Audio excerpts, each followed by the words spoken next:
Oh man, can you smell it? Fall is in the air. And for cool season lawns, fall is the best time to consider repairs, renovations, or seeding. So the question becomes, what is it that you're going to do to make your lawn better this fall? Now, don't get me wrong, because I'm not saying that you have to do something. Maybe your lawn is exactly where you want it right now, and you can just sit back and enjoy its beauty. Unfortunately, that's not the case for a lot of us. So in this video, I'm going to talk a little bit about the things you may want to consider doing to your lawn in the fall. Also, I want you to stay tuned to the end of the video where I will give you a quick and easy liquid fertilizer plan to help ensure you have successful germination if you're planning to seed. Let's start off and talk repairs. Now you'll see here behind me, there's some damage. Now this happened because I had some yard work done in the back where a patio was put in, and in order to attempt to save the grass, the company did put wood planks all the way back through the gate to try to help save the grass. Well, as you can see, it still got damaged. So that's an area that I will be focusing on to do some repairs in the fall. Now, this area is going to require some reseeding. It's a lot of dead junk here. But before I reseed, what I'm going to do is to dethatch the whole area. So now, one tip about dethatching, which I didn't do here because I'm showing you this as an example, but what you want to do is cut the lawn down to about 2 inches, and then you can proceed to dethatch as needed. It just makes it a little bit easier when the grass is not as long. But you see all of this junk that has come up out of here just from that few seconds of dethatching. So you have a pretty big job on your hands. I wouldn't use the manual method for this area. I'm going to show you what I would use for this. This is the battery powered Sunjoe dethatcher. I upgraded to this from the corded dethatcher last year. I just got tired of getting wrapped up in the cords and figured I'd give this a shot. Now, I don't know how long the 2 batteries are going to last, but we'll see. I actually only plan on dethatching 1,000 to 2,000 square feet of my lawn at a time, because this is tough work. Now, let me give you a quick demonstration on how this works.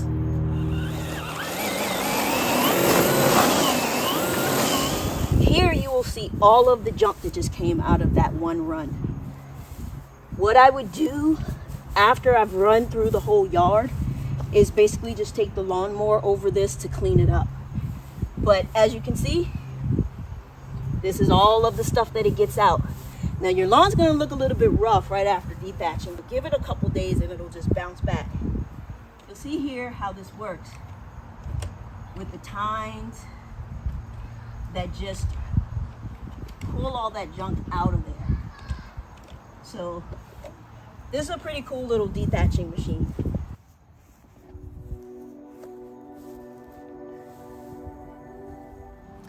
Here in Virginia, I have not managed to figure out a way to completely avoid fungus. So I have historically dethatched every year in order to clear out some of the junk before I overseed. Dethatching is definitely a matter of personal need and or choice. So now I'm going to touch a little on renovations. You may want to do a complete renovation if your lawn has less than 30% of actual grass. Another reason to renovate is if you want to completely change your grass type. This is what I call a reset, and I'm going to link a video above that I did about resetting your lawn. But basically what this involves is completely killing off anything that is there currently, conditioning your soil, and then seeding. I'm not going to sugarcoat this for you guys.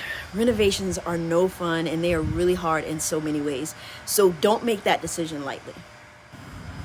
Okay, so both repairs and renovations require some form of seeding. So now let's talk about that. First and foremost, I will always recommend that you make sure you buy clean seed. What that means is check the label and ensure that it shows 0% weed and 0% crop. Do not waste your money or energy on bad seed. I will include a recommendation for certified seed below in the description of this video. There are a few things you will want to do for seeding. Prep your area, whether that be for spots or your entire lawn. Prepping can include a number of things like mechanical aeration or dethatching. Keep in mind that for successful germination, it is important to make sure you are getting good seed to soil contact. Okay, so the final two elements that are essential for seeding include fertilization and watering. The fertilizer that you will use will be dependent on the status of the macronutrients in your soil. For instance, phosphorus is good for helping seed germinate, but if you're high in phosphorus, you'll want to avoid a fertilizer that has phosphorus in it. Now, as far as watering, it is essential that you keep the seed moist until germination. This usually means watering 10 to 15 minutes 3 times a day until germination.